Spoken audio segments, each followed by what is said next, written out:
ስልካቸው የተዘጋ ወይም በፓስዋርድ ወይም በፓተርን የተቆለፈ ስልኮች ያለምንም ፎርማት ወይንም ያለምንም ስልክ ቤት ሄደን ሳናስከፍት እንዴት አድርገን በራሳችን መንገድ እንዴት እንደምንከፍተው እናያለን ማለት ነው። በጣም ተወዱታላችሁ ብዬ ተስፋ አድርጋለሁ። ላይክ እና ፎሎ ማድረጋችሁን እንዳትረሱ፣ እንዲሁም ዩቲዩብ ቻናሌ ሰብስክራይብ ማድረጋችሁን እንዳትረሱ። ወደ ቪዲዮ እንሄዳለን። እሺ እንደምትመለከቱት እንግዲህ ይሄ በፓተርን የተዘጋ ስልክ ነው። እንዴት አድርጌ እንዴት እንደምከፍተው አሳያችኋለሁ ማለት ነው። ሁላችሁም ተከታተሉ። በመጀመሪያ ይህንን ስልክ ልከፍተው ስል ፓተርን ይጠይቀኛል። እንደምትመለከቱት ፓተርን ሳስገባ አይከፍትም፣ የሮንግ ፓተርን ይላል። እዚህ ጋር እንደምትመለከቱት 27 ሰከንድ ብሎ እየቆጠረ ነው። ይሄኛውን 0 እስኪሆን ድረስ እንጠብቃለን ማለት ነው።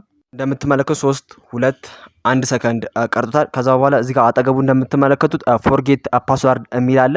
እሱን አንድ ጊዜ ፎርጌት ፓስዋርድ ስንነካው እንደምትመለከቱት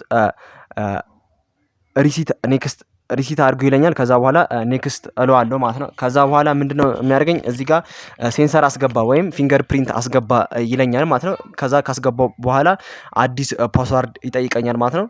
እዚህ ጋር እንደምትመለከቱት ፊንገር ፕሪንት አስገብቻለሁ። ቀጥታ ስልኩ ከፈተ ማለት ነው። በጣም እንደዚህ ተስፋ አድርጋለሁ። ላይክ እና ፎሎ ማድረጋችሁን እንዳትረሱ።